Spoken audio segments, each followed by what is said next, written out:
घरी टाईमपासच चाललेला, तोपर्यंत मैत्रिणीचा फोन आला की काय करते. म्हटलं काहीच नाही, टाईमपास. म्हटली घरी बसून काय टाईमपास करते, चला आपण बाहेर जाऊयात. मग म्हटलं चला.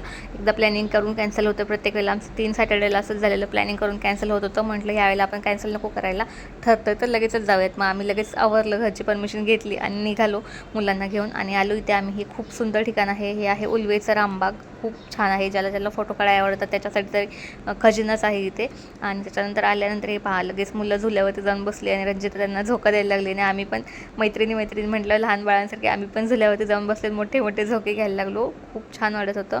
खूप एन्जॉय केला आजचा दिवस आम्ही. आणि मैत्रिणींच्या बरोबर नेहमीच आपण खूप लहान असल्यासारखं वागतो, कारण मैत्रिणी असतातच लहानपणीच्या. आता ज्या काही असतील पण मैत्रिणीच असतात त्यामुळं. आणि ते आम्ही भरपूर फोटोज काढले मुलांच्याबरोबर आमचे. आणि आम्हाला जायचं होतं इथून पुढे रंजिताच्या घरी, आणि खूप लेटही होणार होतं घरी जायला. मग म्हटलं चला इथून थोडंसंच आपण टाईमपास करूया, जरा मुलांना खेळायला घेऊन गेलो. पलीकडे गार्डन होतं मुलांना खेळण्यासाठी, आणि ते खाऊ गल्ली पण आहे छोटीशी, पण आम्ही काही तिकडे गेलो नाही कारण आम्ही दुपारी निघलेलो, त्यामुळे घरून खाऊन निघलेलो. आणि इथून बाहेर पडल्यानंतर काहीतरी खाऊयात. आजसाठी एवढंच. भेटू माझ्या नेक्स्ट व्लॉगमध्ये. तोपर्यंत bye. Thank you so much for watching.